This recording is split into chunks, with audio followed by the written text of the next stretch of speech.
Hello everyone, welcome back. तो कैसे हैं आप सब लोग। आज हम देखेंगे सिमेट्रिक मैट्रिक्स के बारे में कि सिमेट्रिक मैट्रिक्स क्या होती है। तो शुरू करते हैं डेफिनेशन से। डेफिनेशन क्या कह रही है कि एक स्क्वायर मैट्रिक्स को हम सिमेट्रिक मैट्रिक्स बोलेंगे अगर ए आई जेथ एंट्री जो है उसकी आई जेथ एंट्री जे आईथ एंट्री के बराबर हो जाए, तो उस मैट्रिक्स को हम क्या कहते हैं कि वो एक सिमेट्रिक मैट्रिक्स है।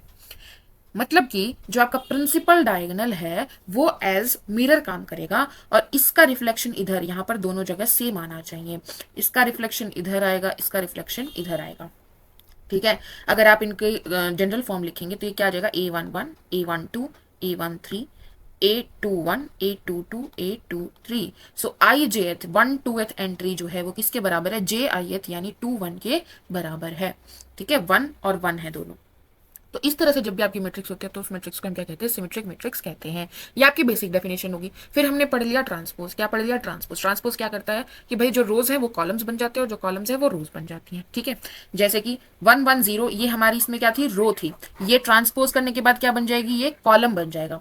1 2 3 इसकी रो थी, रो नंबर 2 थी, और ट्रांसपोज करने के बाद ये क्या बन जाएगा, कॉलम 2 बन जाएगा। ठीक है, हमने क्या पढ़ लिया, ट्रांसपोज। फिर हमने जो सिमेट्रिक मैट्रिक्स है उसको ट्रांसपोज के हिसाब से डिफाइन कर दिया कि भाई एक स्क्वायर मैट्रिक्स जिसका ट्रांसपोज करने पर उसी के बराबर बना रहे, तो उसे हम क्या कह देते हैं कि वो एक सिमेट्रिक मैट्रिक्स है। इसके अगर हम जनरल एग्जांपल देखें तो आइडेंटिटी मैट्रिक्स की अगर हम बात करें 1 1 0 0 2 × 2 की, तो ये सिमेट्रिक है। n×n की कोई भी आइडेंटिटी मैट्रिक्स अगर आप लोगे तो वो सिमेट्रिक बनेगी। यहाँ पर जो डायगोनल एंट्रीज हैं ये फ्रीडम रखती है, कुछ भी हो सकती है। ठीक है, लेकिन डायगोनल के आजू बाजू ये जो है ये एक दूसरे की क्या होनी चाहिए, रिफ्लेक्शन होनी चाहिए। ये इसके बराबर होनी चाहिए, आई जेथ एंट्री जे आईथ एंट्री के बराबर होनी चाहिए। डायगोनल पर क्या होगा, आई और जे दोनों बराबर ही हो जाते हैं, तो या कुछ भी हो सकता है। यहाँ पर आप जो रखो वो रखना चाहते हो, 0 रख सकते हो, 1 रख सकते हो, 2 रख सकते हो, नॉन जीरो, नेगेटिव, रियल। ठीक है। नेक्स्ट नेक्स्ट हमारी जनरल एग्जांपल आ जाएगा स्केलर मैट्रिसेस। स्केलर मैट्रिसेस कौन सी होती हैं, जिनमें सिर्फ डायगोनल एंट्री और वो भी एक कांस्टेंट होती है, मतलब सी सी सी, इस तरह से ये आपकी स्केलर मैट्रिक्स बन जाएगी। ठीक है। डायगोनल मैट्रिक्स होती हैं जिसमें डायगोनल के अलावा बाकी सारे एलिमेंट्स क्या होंगे, जीरो होंगे, और डायगोनल पर कुछ भी हो सकता है। मतलब यहाँ पर C A B 0 0 0 0 0 ये आपकी डायगोनल मैट्रिक्स हो गई। ये सारे स्क्वायर मैट्रिक्स ही होते हैं, ये भी स्क्वायर मैट्रिक्स, ये भी स्क्वायर मैट्रिक्स, ये भी स्क्वायर मैट्रिक्स। नल मैट्रिक्स की अगर हम बात करें तो मतलब जीरो मैट्रिक्स, कोई भी जीरो मैट्रिक्स आप ले सकते हो, 2 × 2 की, 3 × 3 की, 3 × 2 की, 4 × 3 की। ठीक है। तो नल मैट्रिक्स में ऐसा कोई जरूरी नहीं है कि वो स्क्वायर मैट्रिक्स हो। नल मैट्रिक्स लो, वर्ड मैट्रिक्स, जो भी बोलना चाहें आप उसको, जीरो मैट्रिक्स वो किसी भी साइज की हो सकती है, m×n। लेकिन यहाँ पर हम सिमेट्रिसिटी की बात कर रहे हैं तो ये भी हम क्या लेंगे, स्क्वायर मैट्रिक्स ही लेंगे, क्योंकि हमने बोला कि एक स्क्वायर मैट्रिक्स की ही क्लासिफिकेशन है सिमेट्रिक मैट्रिक्स। ठीक है। तो ये आपके जनरल एग्जाम्पल हो गए। अब ये देख लेते हैं, यहाँ पर ए हमने लिया 1 1 0 1 2 3 0 3 3। हमने देखा था कि भाई डायगोनल के अबाउट ये जो एलिमेंट्स हैं ये क्या है, एक दूसरे की मिरर इमेजेस हैं, बिल्कुल सेम सेम दे रहे हैं, ये एक मिरर की तरह काम कर रहा है। तो इसका मतलब ये ए क्या बन जाएगी, हमारी सिमेट्रिक मैट्रिक्स बन जाएगी। आप इसका ट्रांसपोज निकाल के भी देख सकते हैं कि ट्रांसपोज जो है वो ए के बराबर ही आ रहा है। ये आपने पढ़ा होगा कि अगर ए हमारा इस तरह से हम रिप्रेजेंट कर रहे हैं तो ए ट्रांसपोज को कैसे रिप्रेजेंट करते हैं, उसके जनरल एलिमेंट कैसे लिखोगे, ए जे आई हो जाएगा, राइट। क्लियर है। हम्म। और क्या करना है, हमने बोला जो फर्स्ट डेफिनेशन थी उस हिसाब से क्या होगा कि ए आई जे जो है वो ए जे आई के बराबर है, तो इसलिए हमारा ए जो है वो ए ट्रांसपोज के बराबर हो जाएगा। आगे बढ़ते, अब बढ़ते हैं हम एल्जेब्रा की तरफ कि भाई सिमेट्रिक मैट्रिक्स का एडिशन अगर हम कर दे, दो सिमेट्रिक मैट्रिक्स का सब्ट्रैक्शन मल्टीप्लिकेशन, तो क्या सिमेट्रिक बना रहेगा या नहीं बना रहेगा, कुछ चेंजेस होंगे, कोई कंडीशन जरूरी होगी क्या। तो शुरू करते हैं एडिशन के साथ। सबसे पहले बात करते हैं कि भाई ए और बी हमें दी है दो सिमेट्रिक मैट्रिक्स। इसका मतलब क्या है कि ए ट्रांसपोज ए के बराबर है और बी ट्रांसपोज हमारा बी के बराबर है। हमें बात करनी है उनका एडिशन, यानी ए प्लस बी सिमेट्रिक होगा कि नहीं होगा। तो अगर हम ए प्लस बी का ट्रांसपोज निकालना चाहें तो वो क्या होगा, यहाँ पर हम ट्रांसपोज के रिजल्ट यूज कर रहे हैं कि भाई ए प्लस बी का ट्रांसपोज किसके बराबर होता है, समेशन पर ट्रांसपोज डिवाइड हो जाएगा, A transpose plus B transpose. ये हमने क्लास 12th का जो प्लेलिस्ट होगी उसमें हमने मैट्रिसेस में ही डिस्कस किया है, वहां पर आप चेक कर सकते हैं। ए प्लस बी का ट्रांसपोज किसके बराबर हो जाएगा, ए ट्रांसपोज बी ट्रांसपोज के बराबर हो जाएगा। और हमने देखा कि ए और बी सिमेट्रिक मैट्रिक्स है, तो ए ट्रांसपोज ए के बराबर है और बी ट्रांसपोज बी के बराबर है। तो हमने देखा कि ए प्लस बी का ट्रांसपोज ए प्लस बी के बराबर ही आ रहा है। इसका मतलब ए प्लस बी क्या हो जाएगी, सिमेट्रिक मैट्रिक्स बन जाएगी। तो sum of two symmetric matrix is a symmetric matrix. ये एग्जाम्पल आप देख सकते हैं। आगे बढ़ते हैं, नेक्स्ट है सब्ट्रैक्शन की बात करते हैं कि भाई दो सिमेट्रिक मैट्रिक्स को अगर मैं सब्ट्रैक्ट करके लिखूं तो क्या वो सिमेट्रिक बना रहेगा। तो हाँ, इसका भी जवाब है कि वो सिमेट्रिक बना रहेगा। सेम आप देख सकते हैं, यहाँ पर भी ट्रांसपोज की प्रॉपर्टी आप यूज करेंगे। ए माइनस बी का ट्रांसपोज किसके बराबर होता है, A transpose minus B transpose. ठीक है। और हमने बोला ए सिमेट्रिक है, बी सिमेट्रिक है, तो ए ट्रांसपोज ए के बराबर हो जाएगा और बी ट्रांसपोज बी के बराबर हो जाएगा। तो हमने देखा कि ए माइनस बी का ट्रांसपोज ए माइनस बी के बराबर है, मतलब कि ए माइनस बी सिमेट्रिक मैट्रिक्स बन जाएगी। ये एग्जाम्पल आप चेक कर सकते हैं। आगे बढ़ते हैं हम स्केलर मल्टीप्लिकेशन की तरफ। इसमें बात की गई है कि अगर हम अपनी मैट्रिक्स को, एक सिमेट्रिक मैट्रिक्स को ए को किसी स्केलर से मल्टीप्लाई कर दें, किसी स्केलर के या कांस्टेंट के से मल्टीप्लाई कर देते हैं, तो क्या सिमेट्रिसिटी बनी रहेगी। अगेन यहाँ पर प्रूव करते हुए हम ट्रांसपोज का ही रिजल्ट यूज करेंगे कि भाई के ए का ट्रांसपोज क्या होता है, के टाइम्स ए ट्रांसपोज हो जाता है। और हम बोल रहे हैं कि ए सिमेट्रिक है तो ये के ए के बराबर हो जाएगा। अगर आप ट्रांसपोज की प्रॉपर्टीज यूज ना करना चाहें तो आप जो हमारी फर्स्ट डेफिनेशन है उस हिसाब से भी प्रूव कर सकते हैं, कोई दिक्कत नहीं आएगी। कैसे कर सकते हैं, सेम ही बात रहेंगी दोनों तरह से, पर देख लेते हैं। देखो सपोज ए हमें दिया है, क्या दिया है, ए आई जे जनरल फॉर्म हो जाएगी इसकी, एम क्रॉस एम की हमें मैट्रिक्स दी है, एक स्क्वायर मैट्रिक्स दी है। ठीक है, मैंने शायद यहाँ पर रेक्टेंगुलर मैट्रिक्स लिख दिया है। ठीक है, ओके। क्या बात कर रहे थे, के ए, तो के ए की जनरल एंट्री क्या बन जाएगी हमारी, हर एक एंट्री के से मल्टीप्लाई हो जाएगी, के आई जे एम क्रॉस एम बन जाएगी। ठीक है, अब अगर मैं बात करूं तो के ए की आई जेथ एंट्री क्या होगी, आई जेथ एंट्री हो जाएगी इसकी के ए आई जे, और इसकी जे आई एथ एंट्री क्या हो जाएगी, इसकी जे आई एथ एंट्री हो जाएगी के ए जे आई।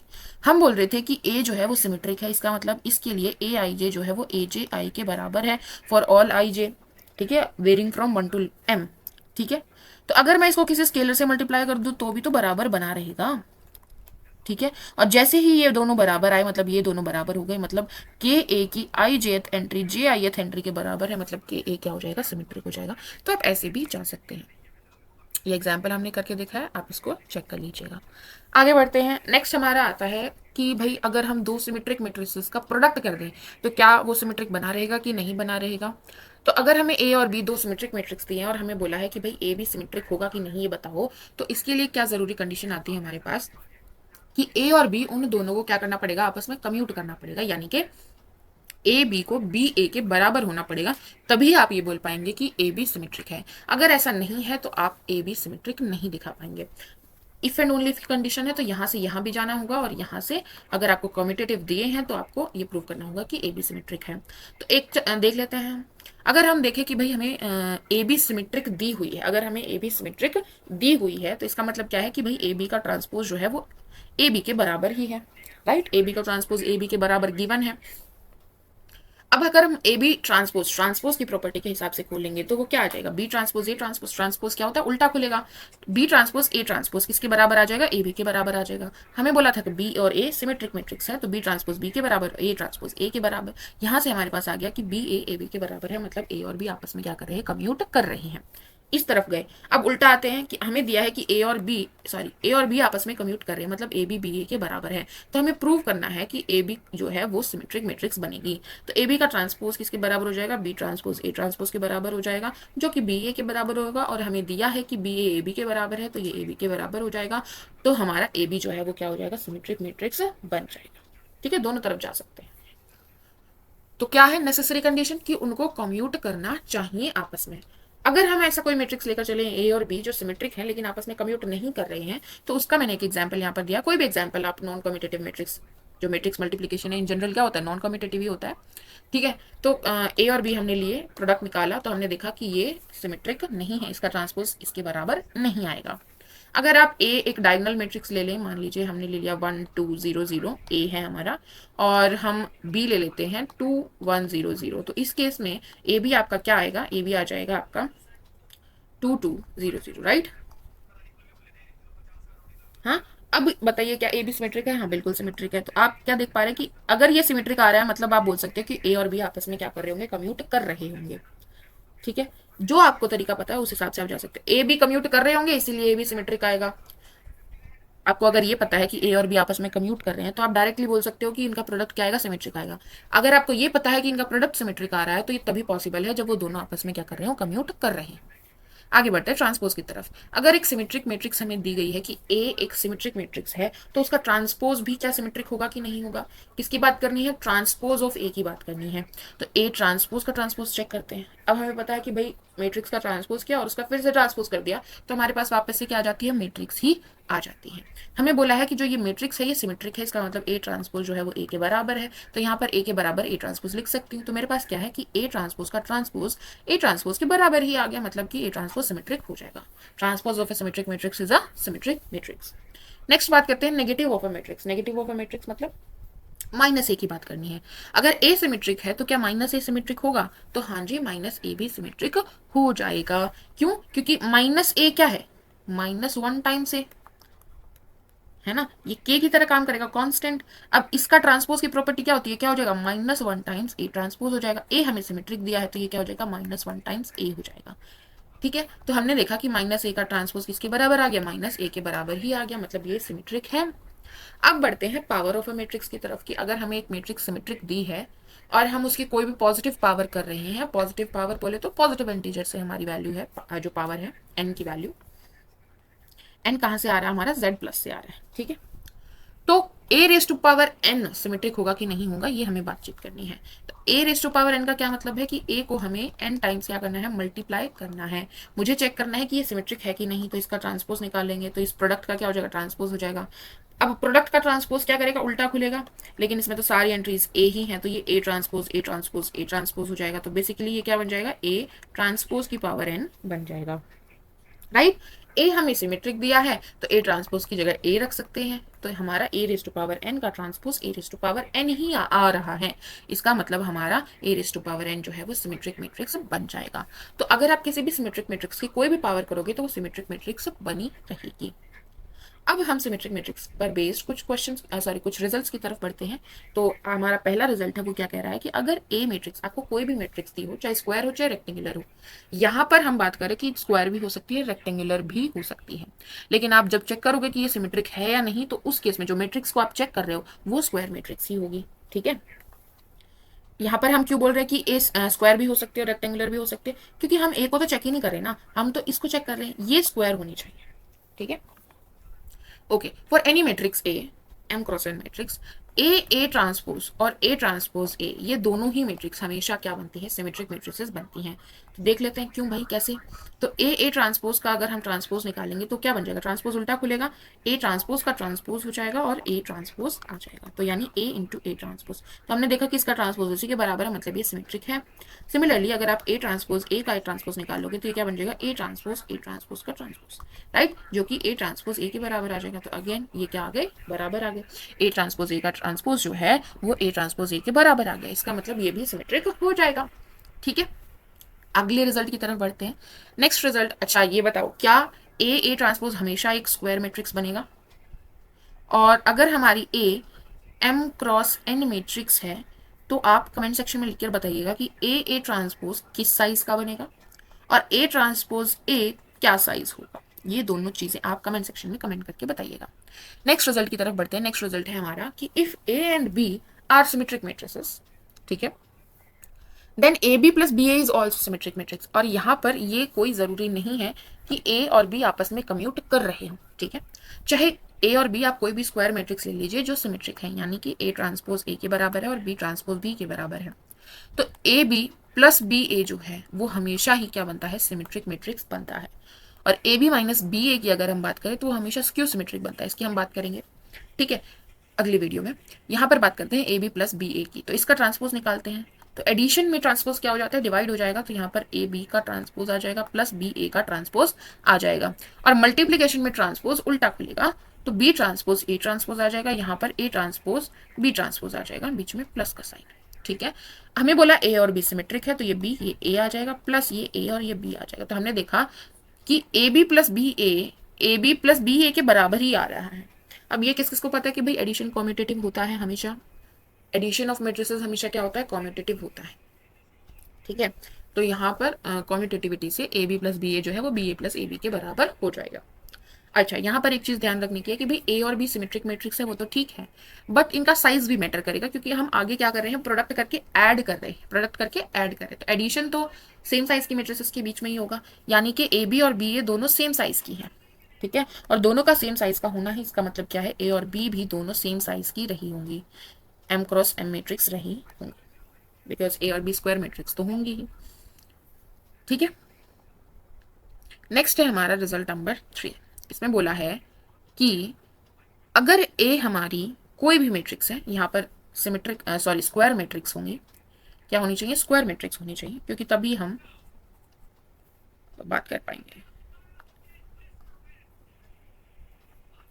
तो हम किसकी बात करें, हम बात कर रहे हैं ए प्लस ए ट्रांसपोज की।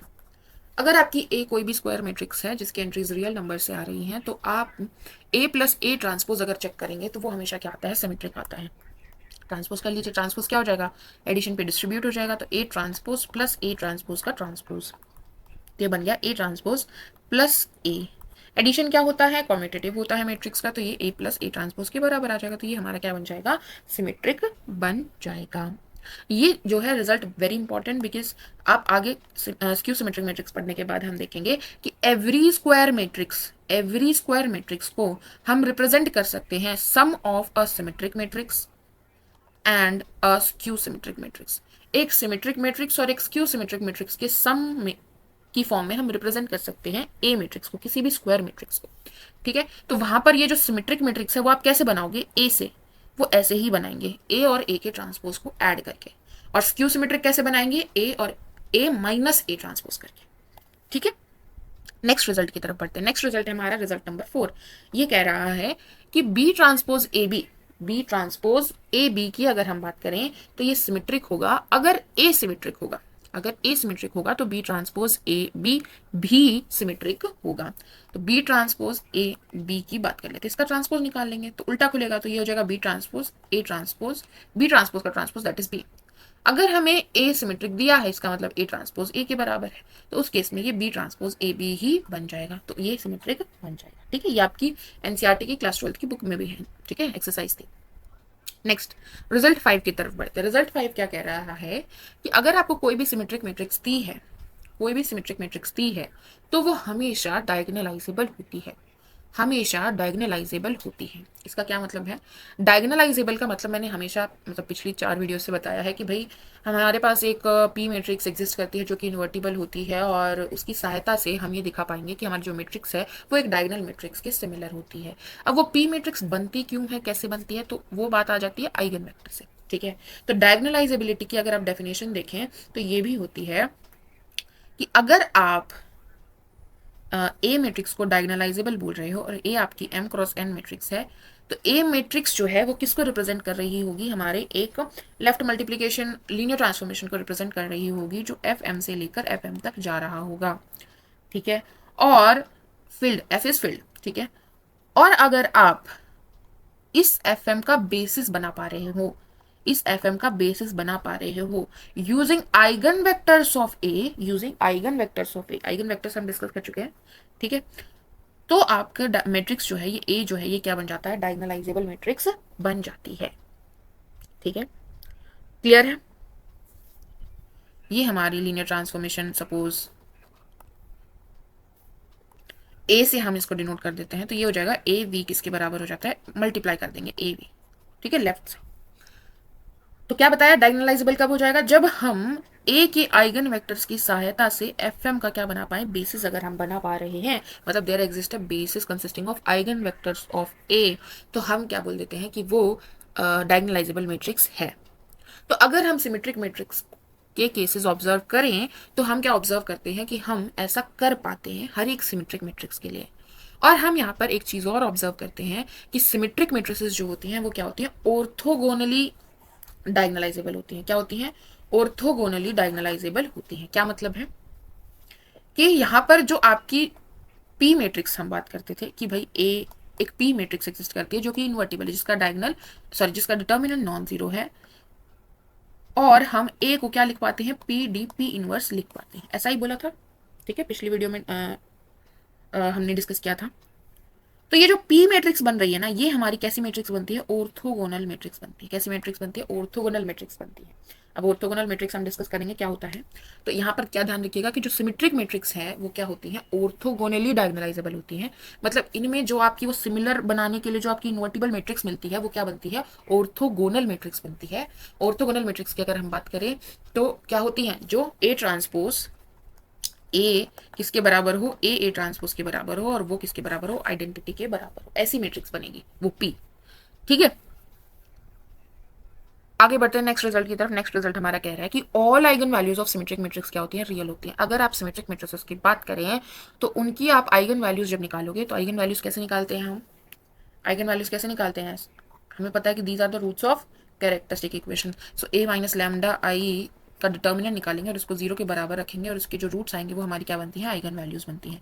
तो जब आप सिमेट्रिक मैट्रिक्स का केस ऑब्जर्व करते हैं तो हमें पता चलता है कि सिमेट्रिक मैट्रिसेस के केस में हमेशा जो आइगन वैल्यूज आती हैं वो हमारी क्या आती हैं, रियल आती हैं, कभी भी कॉम्प्लेक्स नहीं आती। मतलब अगर आपकी कैरेक्टरिस्टिक इक्वेशन की अगर हम बात करें या जो पोलिनोमियल है उसकी बात करें तो उसमें हमारा जो डिस्क्रिमिनेंट है वो हमेशा क्या होगा, greater than equals to zero होगा। अगर हमारी क्वाड्रेटिक इक्वेशन बन रही है तो वहां पर बात कर सकते हैं B square minus four A C जो होगा greater than equals to zero होगा। ठीक है, क्वाड्रेटिक इक्वेशन कब बनेगी, जब ए हमारी 2x2 की मैट्रिक्स होगी। ठीक है, तो यहाँ पर हमारा क्या आता है, चीज क्या ध्यान रखनी है कि सिमेट्रिक मैट्रिक्स अगर है तो उसकी सारी आइगन वैल्यूज क्या होंगी, रियल होंगी, कॉम्प्लेक्स नहीं होंगी। ठीक है, यहाँ पर सिमेट्रिक मैट्रिक्स कौन सी बात कर रहे हैं हम, जिसकी एंट्रीज जो है वो भी क्या होनी चाहिए, रियल होनी चाहिए। एम जो है वो हमारा एम क्रॉस एम आर से आनी चाहिए जो मैट्रिक्स है। ठीक है, नेक्स्ट अगर हम बात करें ट्रेस और रैंक, ट्रेस और डिटर्मिनेंट की, तो हमने पहले भी बात की है कि ट्रेस ऑफ ए मैट्रिक्स के बराबर हो जाएगा सम ऑफ आइगन वैल्यूज। तो जो भी आइगन वैल्यूज आएंगे उनका सम कर दीजिए तो हमारा क्या आ जाएगा, ट्रेस आ जाएगा। और डिटर्मिनेंट क्या हो जाता है, डिटर्मिनेंट ऑफ ए आ जाता है हमारा प्रोडक्ट ऑफ आइगन वैल्यूज। तो सारी आइगन वैल्यूज का प्रोडक्ट कर दीजिए तो आपका डिटर्मिनेंट आ जाएगा। नेक्स्ट बढ़ते हैं रैंक की तरफ। तो अगर हमने डिस्कस किया है कि भाई सिमेट्रिक मैट्रिक्स डायगोनलाइजेबल होती है तो डायगोनलाइजेबल के केस में जो रैंक है वो किसके बराबर हो जाती है, वो बराबर हो जाती है नॉन जीरो आइगन वैल्यूज के बराबर। तो जितनी नॉन जीरो आइगन वैल्यूज होंगी वही आपकी सिमेट्रिक मैट्रिक्स की रैंक बन जाएगी।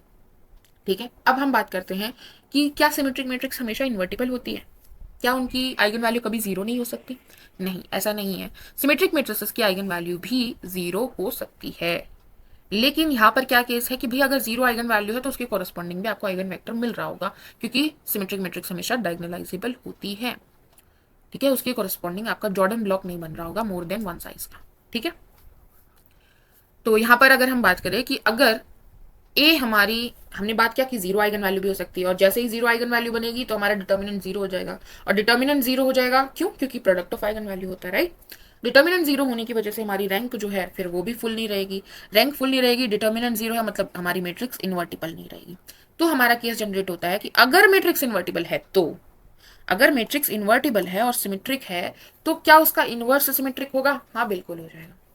लेकिन ऐसा जरूरी नहीं है कि अगर आपको सिर्फ लिख दिया है सिमेट्रिक मैट्रिक्स तो आप डायरेक्टली इन्वर्स की बात नहीं कर पाएंगे, आपको कंफर्म करना पड़ेगा कि मैट्रिक्स इन्वर्टिबल है या नहीं है, मतलब जीरो आइगन वैल्यू है या नहीं है उसकी। ठीक है, तो कंफर्म करेंगे पहले कि वो इन्वर्टिबल है और सिमेट्रिक है, तब हम इन्वर्स की बात करेंगे और हम ऑब्जर्व करेंगे कि अगर मैट्रिक्स सिमेट्रिक है तो उसका इन्वर्स भी क्या आएगा, सिमेट्रिक ही आएगा। यहाँ पर अगेन आप ए इन्वर्स का ट्रांसपोज निकालिए तो वो क्या आ जाता है, ए ट्रांसपोज का इन्वर्स आ जाएगा।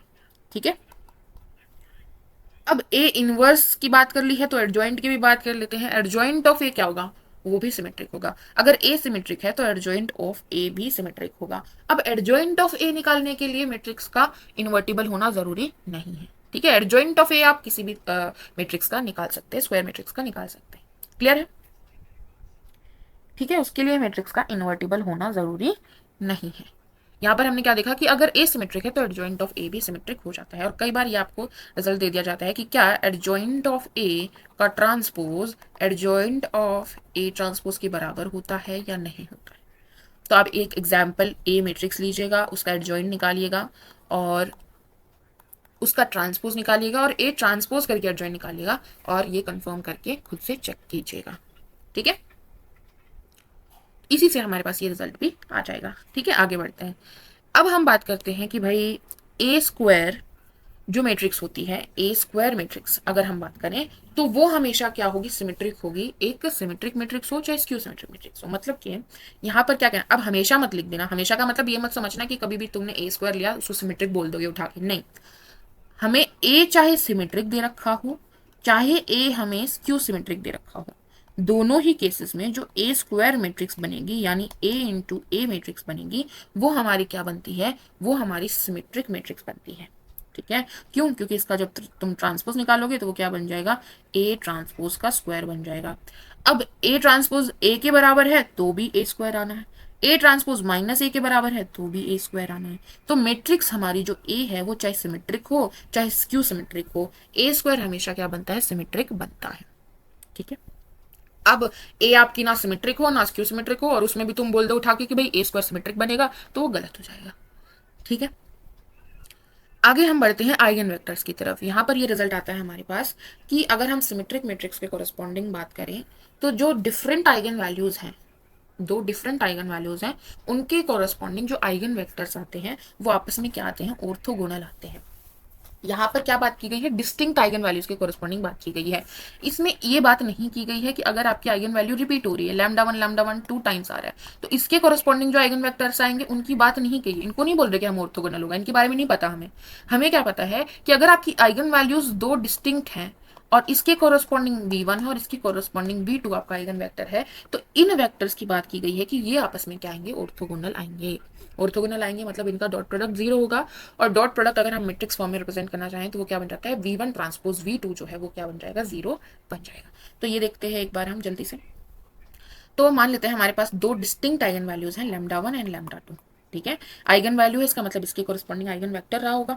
हमने ये बात की थी कि भाई अगर कोई लैम्डा आइगन वैल्यू बनता है किसी मैट्रिक्स का तो वो तभी बन रहा होगा जब उसके कोरस्पॉन्डिंग आपके पास एक नॉन जीरो वेक्टर मिल रहा होगा। तो जैसे ही आप बोल रहे हो कि लैम्डा आइगन वैल्यू है तो आप ये तो कंफर्म कर सकते हैं कि एटलीस्ट एक एल आई आइगन वेक्टर तो मुझे मिलेगा इसके कोरस्पॉन्डिंग। ठीक है, तो मैं v1 मान लेती हूँ, तो ए v1 मेरा क्या आ रहा होगा, λ1 v1 आ रहा होगा। ठीक है, यहाँ तक। अब λ2 के कोरस्पॉन्डिंग v2 मान लेते हैं, तो ए v2 मेरा λ2 v2 आ रहा होगा। अब हम क्या देखते हैं, हम v1 ट्रांसपोज ए v2 ये हम निकालते हैं। तो अगर मैं इसकी बात करूं ए v2, तो ए v2 किसके बराबर हो जाएगा, λ2 v2 के बराबर हो जाएगा। अब λ2 तो कांस्टेंट है तो बाहर आ जाएगा, v1 ट्रांसपोज v2 के बराबर हो जाएगा। ठीक है, यहाँ तक। अब दूसरी तरीके से देखते हैं, अब v1 ट्रांसपोज ए v2 को मैं क्या देखती हूँ, इसको मैं पेयर करती हूँ, एसोसिएटिव तो होता है, इसको पेयर किया, इसको मैं क्या लिख सकती हूँ, मैं इसको ए v1 का ट्रांसपोज लिख सकती हूँ। क्यों? क्योंकि ए v1 का ट्रांसपोज क्या आएगा, उल्टा खुलेगा, v1 transpose A transpose, right. लेकिन मुझे पता है कि भाई ए मुझे सिमेट्रिक मैट्रिक्स दी है, ये मैंने स्पेसिफिकली कब बात की है, जब ए हमें सिमेट्रिक मैट्रिक्स दी हो, तो ए ट्रांसपोज तो ए के बराबर ही हो जाएगा। ठीक है, तो ये यही आ गया। ठीक है, तो v1 ट्रांसपोज ए की जगह मैं क्या लिख सकती हूँ, ए v1 का होल ट्रांसपोज v2 लिखा जा सकता है। ठीक बात है, यहाँ तक है। अब अंदर ब्रैकेट के अंदर क्या गया, ए v1 किसके बराबर होगा, λ1 v1 के बराबर होगा, λ1 v1 का ट्रांसपोज v2, राइट। ये आ गया हमारे पास λ1 के ए ट्रांसपोज किसके बराबर हो जाता है, के टाइम्स ए ट्रांसपोज, राइट। तो यहाँ पर आ जाएगा λ1 v1 ट्रांसपोज v2।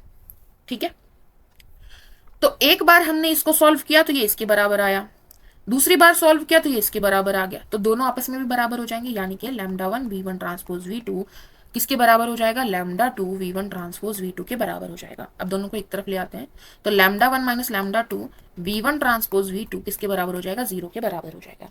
अब v1 और v2 हमारे क्या थे, आइगन वेक्टर्स थे। तो आइगन वेक्टर्स की डेफिनेशन में ही आता है कि ये 0 नहीं हो सकते।